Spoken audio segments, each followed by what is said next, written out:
Bom dia, bom dia, bom dia, bom dia. Graça e a paz do Senhor Jesus Cristo.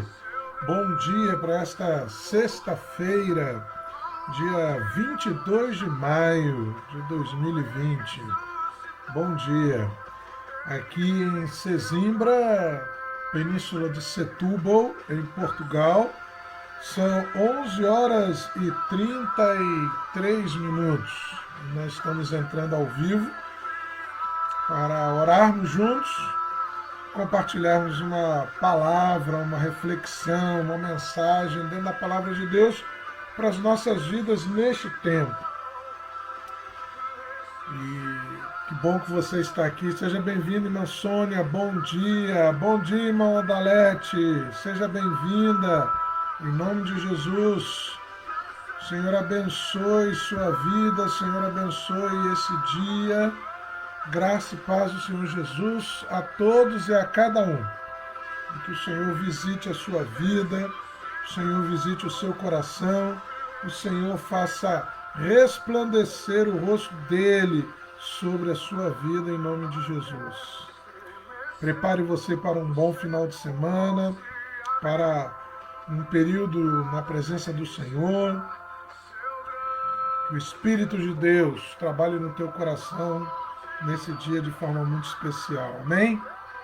Sejam bem-vindos. À medida que você chegar, você pode dar um retorno aqui, fazer algum comentário. Nós estamos ao vivo pelo Facebook. Você pode compartilhar essa live no Facebook. Você pode transformar essa live numa sala de vídeo para você, a partir do seu Facebook, retransmitindo essa live.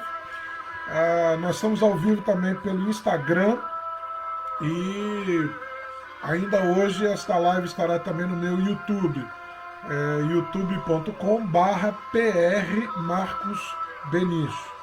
Você pode procurar e vai achar lá. Então compartilhe, se faça presente, participe. Se você tiver também algum motivo de oração, pode nesta manhã postar aqui, compartilhar e vamos orar. Vamos começar orando agora mesmo. Pai, no nome de Jesus, nós te agradecemos, Senhor, nós te glorificamos, nós te bendizemos. O Senhor é o Deus Todo-Poderoso nos altos céus. O Senhor é o Deus soberano sobre toda a face da terra. Tudo está debaixo do teu controle, da tua autoridade, da tua soberania, Senhor. E no nome de Jesus, nós queremos te glorificar, nós queremos agradecer. Obrigado por este dia de vida.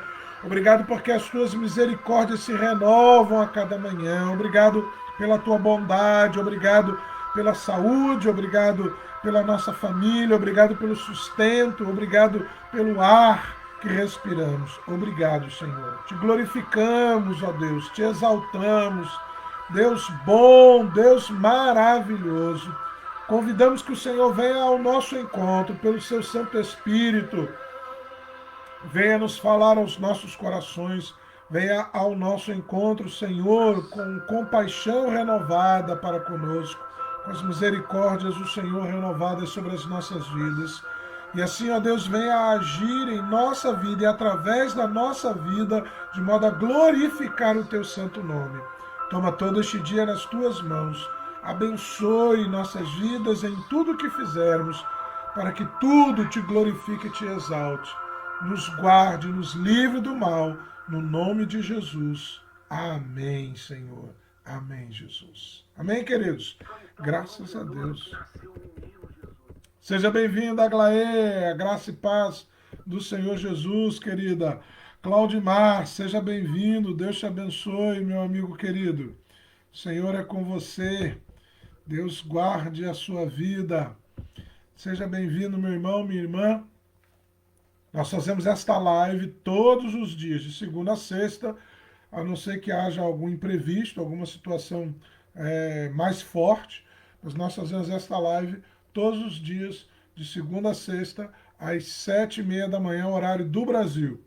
E aos sábados nós temos uma live maior, onde há louvores e momento de oração e palavra. Essa é uma live que a ideia é que ela dure algo em torno de 30 minutos, no máximo.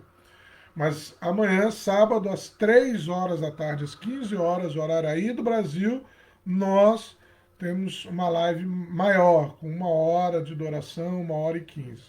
Compartilhe essa live, convide mais pessoas, faça com que mais pessoas possam participar, assistir, transformando essa live numa sala de vídeo sua pelo seu Facebook. Você consegue fazer isso e você também estará transmitindo ao vivo esta live a partir do seu Facebook. Amém? Quero te convidar, nesta manhã, palavra do Senhor, nós refletirmos por alguns minutos na palavra do Senhor. Livro do Evangelho de Jesus Cristo, conforme escreve Marcos, São Marcos, capítulo 3. Marcos 3, a partir do verso 1.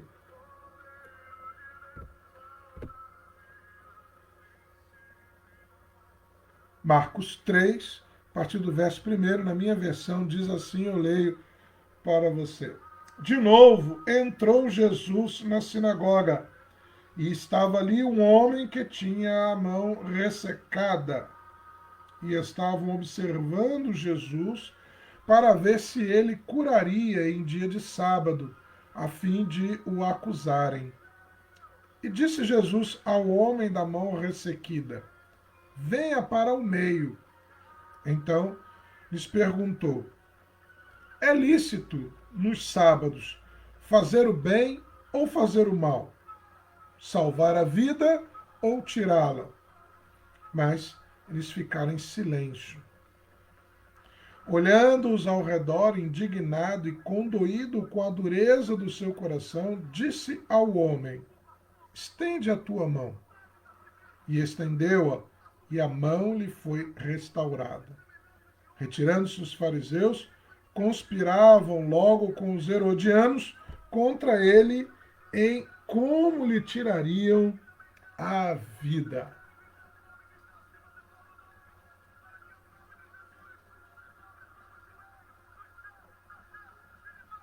Interessante. Isso é uma passagem já conhecida, Evangelho de Jesus Cristo, conforme escreve São Marcos, capítulo 3, a partir do verso 1, nós vamos encontrar também esse relato deste homem, também no Evangelho de Mateus e também no Evangelho de Lucas. Era um homem que, de alguma forma, tinha o braço a partir daqui assim até a sua mão, toda essa área de alguma forma estava atrofiada, né? Quando a Bíblia diz ressequida ou ressecada, nós entendemos que era alguma atrofia da musculatura, alguma atrofia dos nervos, dos tendões, né? Os ossos. Sem dúvida ele tinha a mão talvez encolhida, retorcida, atrofiada. Era algo, sem dúvida, que trazia para ele um peso muito grande, uma tristeza muito grande, era um defeito físico. É possível até que ele tenha nascido com isso, o texto bíblico não dá muita explicação de quem ele era ou de como ele ficou com a mão daquele jeito. Mas é possível que ele tenha nascido com esse defeito físico, é possível que ele, de alguma forma, tenha adquirido também durante a sua vida algum acidente, alguma coisa que tenha acontecido. O que é importante é que era um homem adulto e com um defeito físico na sua mão, uma atrofia na sua mão, e ele não conseguia usar a mão, o braço para trabalhar. Ele não conseguia produzir direito, ele não conseguia se relacionar direito, muito provavelmente ele tinha algum tipo de trauma, algum tipo de complexo, algum tipo de sentimento de inferioridade por causa daquele defeito, por causa daquela circunstância que estava fisicamente afetando ele. E esse homem, então, num dia de sábado, talvez tenha ouvido falar a respeito de Jesus, e então ele vai até a sinagoga. Sabia que Jesus estaria ali na sinagoga, na sua cidade, e ele então vai. Porque ele tinha esse defeito, pela lei, ele precisava ficar do lado de fora da sinagoga, ele não poderia entrar na sinagoga. É provável que ele estivesse à porta da sinagoga ou assistindo tudo a partir de uma janela, talvez do lado de fora e não do lado de dentro, e não participando do lado de dentro do culto que estava acontecendo. A leitura e o estudo bíblico, o cântico de alguns salmos, a explicação da Torá, a lição que algum rabino, algum mestre estivesse dando ali.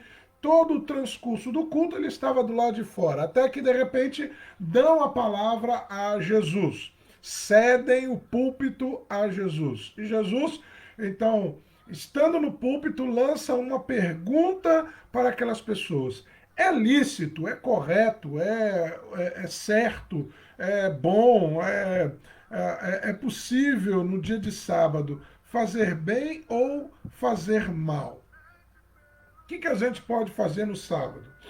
Podemos fazer bem ou podemos fazer mal? Qual das duas coisas nós podemos fazer no sábado?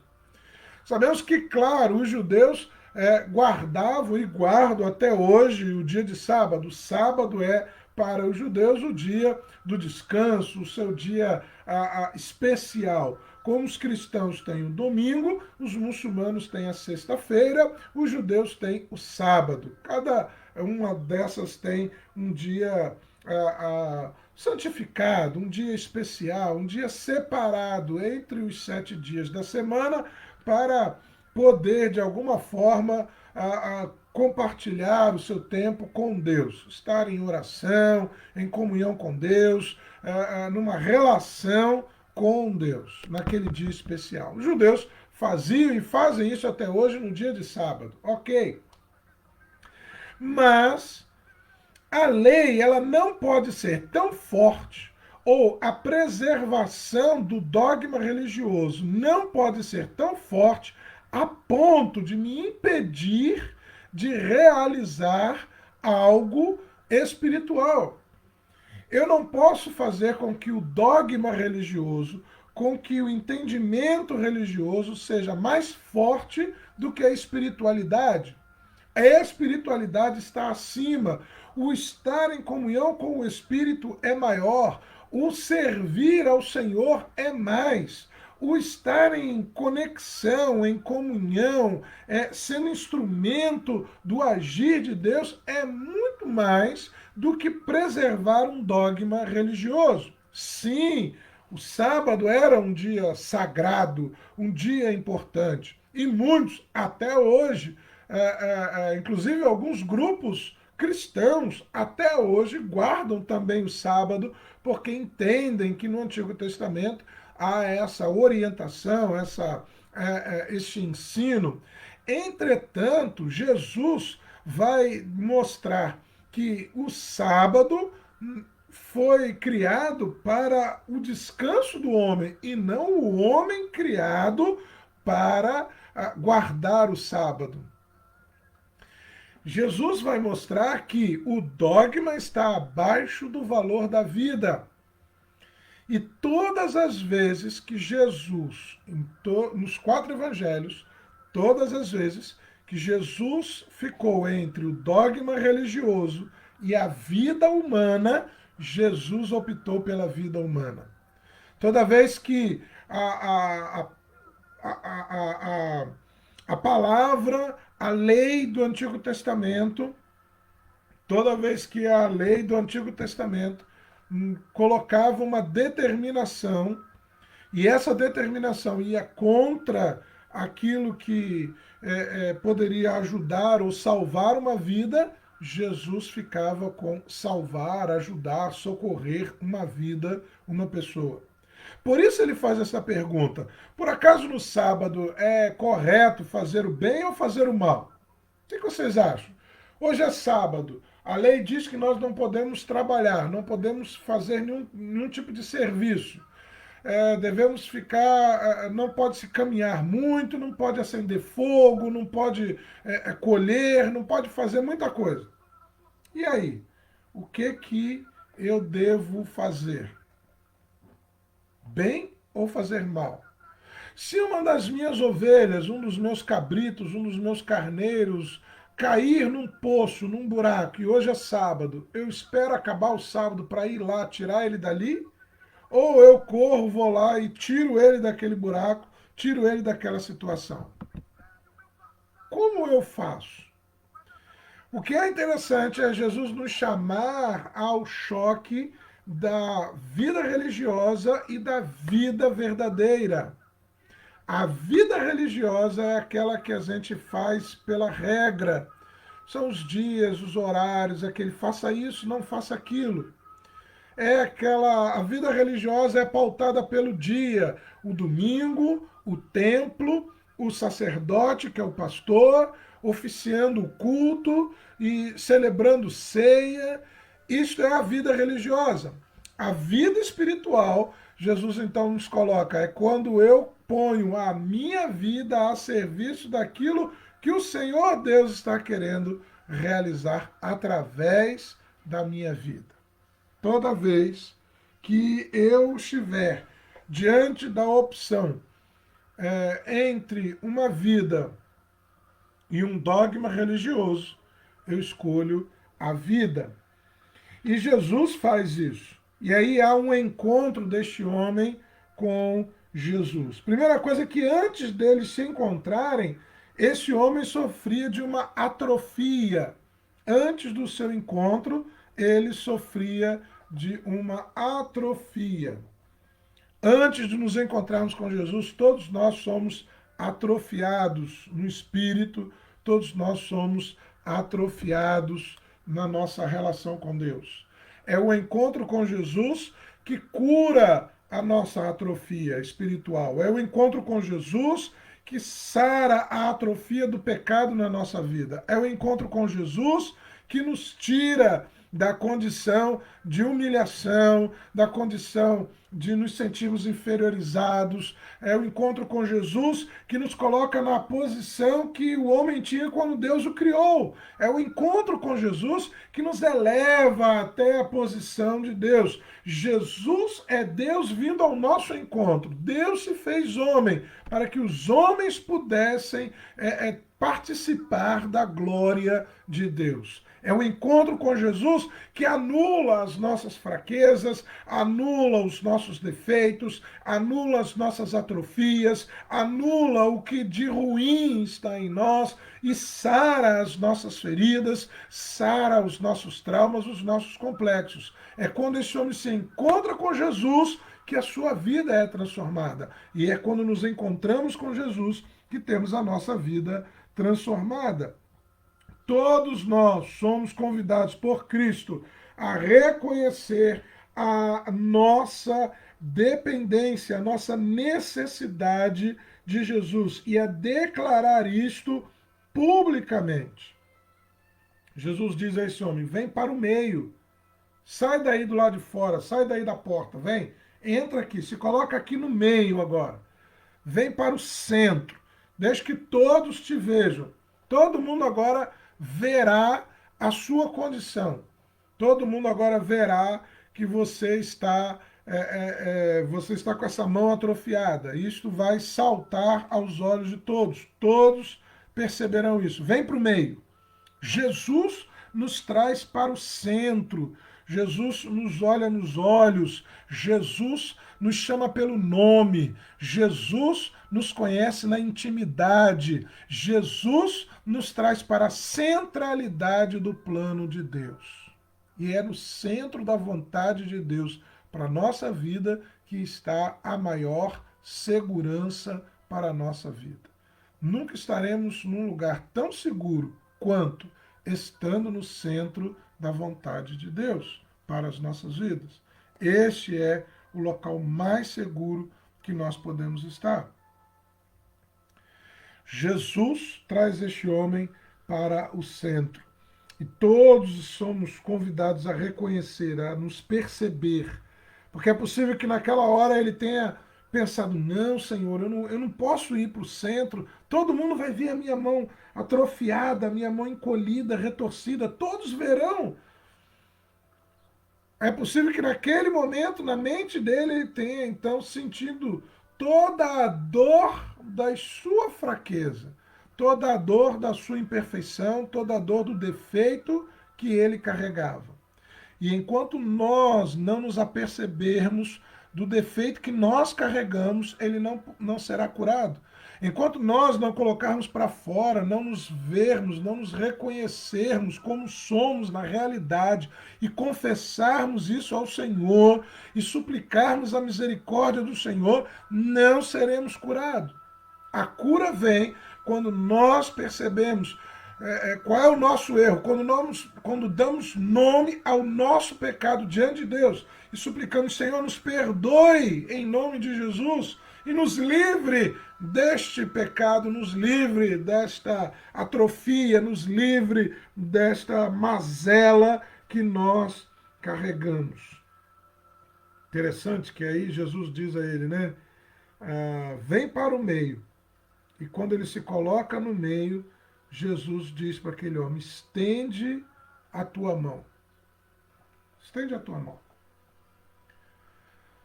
Jesus pede para ele algo impossível. Humanamente, era impossível. Clinicamente, impossível. Cientificamente, impossível. Ele tinha a mão atrofiada. O texto é muito claro. E se você olhar, Lucas, que era médico, também vai dizer que ele tinha uma mão atrofiada. Esse mesmo texto também, essa mesma passagem também aparece no Evangelho de Lucas. E vai dizer que ele tinha uma mão atrofiada. Esse homem tinha uma mão atrofiada. Jesus pede a ele algo humanamente impossível.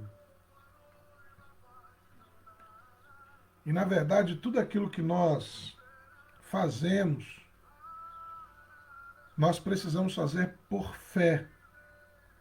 Porque, por fé, nós estamos mostrando que aquilo que o Senhor nos pediu é impossível. Não é possível a nós. Se nós fizermos algo desejosos de glorificar a Deus, nós precisamos fazer algo impossível para nós. Porque se fizermos algo possível a nós, estamos fazendo dentro da nossa capacidade, dentro da nossa limitação humana, dentro da nossa inteligência, dentro da nossa sabedoria, dentro da nossa força, dentro do nosso poder econômico, dentro da nossa influência política, dentro dos nossos relacionamentos e amizades, enfim, vamos fazer algo que não vai, ao final, glorificar ao Senhor.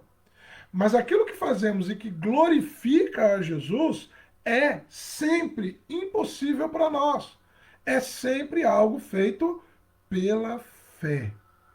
E é pela fé que nós caminhamos. É pela fé que os milagres acontecem.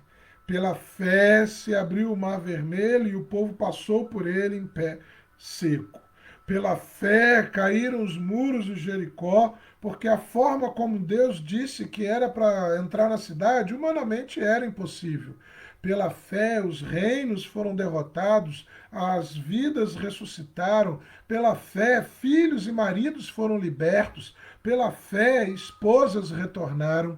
Pela fé, Deus curou o incurável. Pela fé, Deus ministra saúde onde só há enfermidade e doença. Pela fé, Deus opera dentro de lares que já estão desfeitos. Pela fé, Deus age de modo sobrenatural, além da nossa capacidade, muito além do nosso entendimento.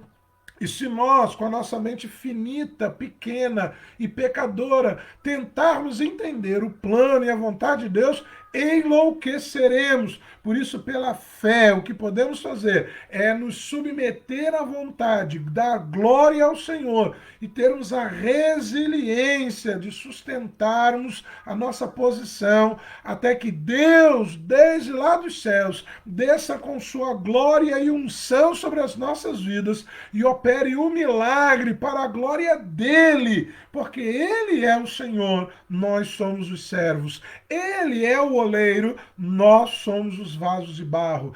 Ele é aquele que determina, nós somos os que obedecemos. Nós somos a boa semente que cai na terra e para frutificar ela precisa morrer, porque enquanto viva estiver, ela não dará frutos. Mas esse morrer não é físico, mas é um morrer interno. O meu eu precisa morrer. Por isso eu não posso servir a Deus dentro da minha própria capacidade, ou dentro do ambiente da minha limitação, ou dentro da circunstância que está sobre o meu domínio. Eu preciso servir a Deus além do meu domínio, além do meu controle, além da minha expressão, além da minha capacidade. E aí, pela fé, o milagre do Senhor acontece. Porque Jesus diz àquele homem: estende a tua mão. E isso era algo impossível para ele. Ele não tinha a menor condição de estender a sua mão.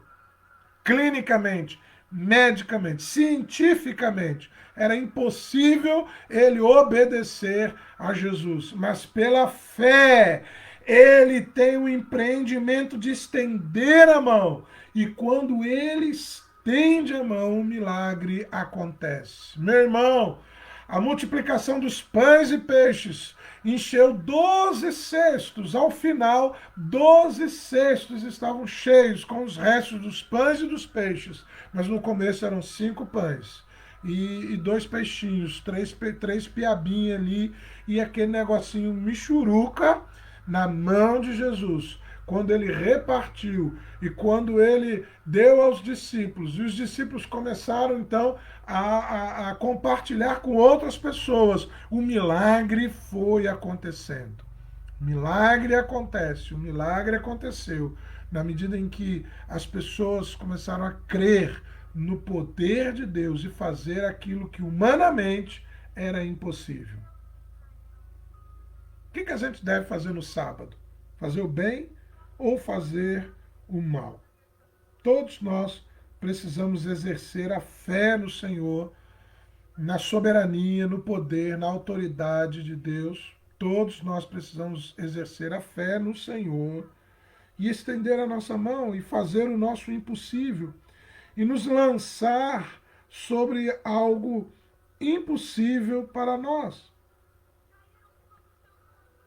E a pergunta de Jesus aos fariseus, a pergunta de Jesus aos líderes religiosos dentro da sinagoga: o que a gente deve fazer no sábado? Fazer bem ou fazer mal? Ontem eu falei sobre bondade, eu tenho falado nas minhas lives sobre bondade. Na verdade, eu tenho falado sobre expressão do reino de Deus. Se você assistir as lives todas na sequência, você vai perceber que eu estou falando sobre expressão do reino de Deus. Onde o reino de Deus está, ele se manifesta, ele aparece. É impossível esconder uma cidade edificada no alto de um monte, disse Jesus. Não se acende a lamparina para colocar embaixo da cama, ao contrário, coloca-se ela no alto para que ela ilumine o máximo possível, disse Jesus. Ele está querendo dizer que o reino de Deus, onde o reino de Deus chega, onde os filhos de Deus chegam, onde a presença de Deus chega, algumas coisas começam a acontecer. Sinais disso começam a acontecer naturalmente, com naturalidade, sem esforço, sem que isso seja planejado, arquitetado, calculado matematicamente. Não, é natural. É sobre isso, na verdade, que eu tenho falado um bocadinho em cada live. E uma das coisas que mais expressam o reino de Deus é quando a gente faz coisas boas para as outras pessoas. Seja aquelas que merecem, seja aquelas que não merecem. Uma das coisas que mais expressam o reino de Deus é quando nós fazemos bondades. E aí a pergunta de Jesus para os líderes religiosos daquele momento, né? Hoje é sábado, diria ele. O que a gente pode fazer hoje? Vamos fazer bem ou vamos fazer mal? Claro que nós vamos fazer bem. E a religião estava chegando num ponto de fazer mal às pessoas. E eu queria terminar deixando esse alerta a você. Cuidado para que a religiosidade não mate a espiritualidade da tua relação com Deus e comece a fazer mal à tua vida e comece a levar você a fazer mal à vida dos outros. Muita gente ao longo da história da humanidade morreu, sofreu em nome do dogma religioso. Quantas guerras já existiram em nome da religião? A Inquisição, que durou séculos e matou milhares de pessoas torturadas em nome do dogma religioso. Tenha cuidado. Não permita que o dogma religioso, não permita... E claro, todos nós temos algumas disciplinas, algumas doutrinas humanas, e elas nos ajudam, muitas das vezes até no nosso dia a dia, elas são importantes. A rotina, ela é algo bom, saudável, ela não é ruim em si. A rotina, ela é uma coisa boa, ela nos ajuda em muitos aspectos. Mas eu tenho que ter muito cuidado na minha relação com Deus, para não permitir que o dogma denominacional, o dogma religioso, aquilo que a minha denominação, ou aquilo que é estabelecido por homens, que não está tão bem fundamentado na palavra de Deus. Às vezes tem um versículo aqui, um outro ali, isolado, e alguém pegou e transformou aquilo em algo mais do que uma simples rotina, em algo mais do que uma simples forma de organizar as coisas. Enquanto elas estão apenas existindo para nos dar um mínimo de organização, está tudo bem. A partir do momento que elas começam a atrapalhar a espiritualidade e o agir de Deus, aí está algo muito mal, muito ruim e muito perigoso. E nós precisamos ter muito cuidado com isso, em nome de Jesus. É isso que nós precisamos temer. Que o pensamento de que guardar o sábado vale mais do que curar uma pessoa. Não trabalhar no sábado, não fazer nada no sábado, porque está lá escrito em algum lugar, vale mais, é mais importante do que salvar uma vida. Toda vez que a vida estiver de um lado e a preservação de um dogma religioso estiver do outro lado, eles estiverem se opondo, escolha sempre a vida. Porque foi o que Jesus fez. Trouxe aquele homem do lado de fora da sinagoga para o lado de dentro da sinagoga, pediu a ele que fizesse algo impossível, como estender a própria mão e com isso exercitar a sua fé, e ensinou a todas aquelas pessoas que estavam ali que a vida vale mais do que o dogma religioso. Que possamos fazer o bem, que possamos fazer bondades, que possamos fazer atos de bondade, que possamos compartilhar. Tudo aquilo que a gente compartilha vai muito mais do que o que a gente imagina. E retorna de forma diferente e muito maior do que o que a gente compartilhou. Eu não me lembro, já não tenho a conta de quantas vezes eu acabei de pregar e alguém, um seminarista ou um pastor jovem, recém-consagrado, início de ministério, me pediu o esboço daquela pregação e eu nem tinha cópia, e eu peguei e dei. E se você perguntar, o que você pregou naquela noite? Eu não lembro mais, mas eu dei para aquele rapaz, para aquela moça, para aquela família, aquele esboço, aquele estudo bíblico, e abençoou a vida deles lá. Amém, glória a Deus. Não me faltaram mais mensagens, não me faltaram mais inspirações.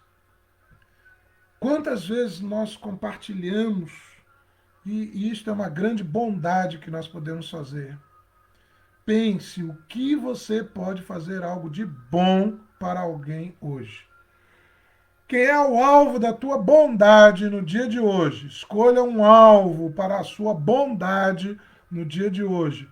E seja a marca do reino de Deus por onde você passar e estiver. Que Deus te abençoe, no nome de Jesus. Paulo Lemos, meu querido amigo, pastor querido Paulo Lemos, Deus te abençoe. Irmã Márcia, Deus abençoe. Sandra, beijo, Deus abençoe. Sandra, Gerson, Márcia, toda a nossa querida Sibiluz, Deus te abençoe. Paulo Lemos, Deus te abençoe. Leíse, que esteve conosco também. Deus te abençoe, minha sogra querida do meu coração, minha irmã Cirlei Cunha. Deus te abençoe. Um dia bom, uma sexta-feira boa para vocês. Que Deus te abençoe. Compartilhe este vídeo e daqui a pouco ele estará também no YouTube e nos ajude a divulgar cada vez mais. Beijo grande, Deus abençoe sua vida e seu coração. Amanhã, sábado, às 15 horas, estaremos aqui ao vivo, horário do Brasil. Vamos orar? Vamos orar para a gente terminar. Vamos orar. Pai, no nome de Jesus, obrigado por esta manhã, por esta palavra, pela vida de cada um que esteve conosco aqui. Em nome de Jesus, abençoe essa vida, esta família, esse lar. Abençoe agora, ó Deus, o dia de hoje, no nome do Senhor Jesus. E faça com que possamos ser agentes do teu agir na face da terra. Que sejamos sinais de bênção, sinais do teu reino, que sejamos sinais da tua presença, no nome de Jesus. Fique conosco. Nós dependemos do Senhor a todo tempo, no nome de Jesus Cristo. Amém, Senhor.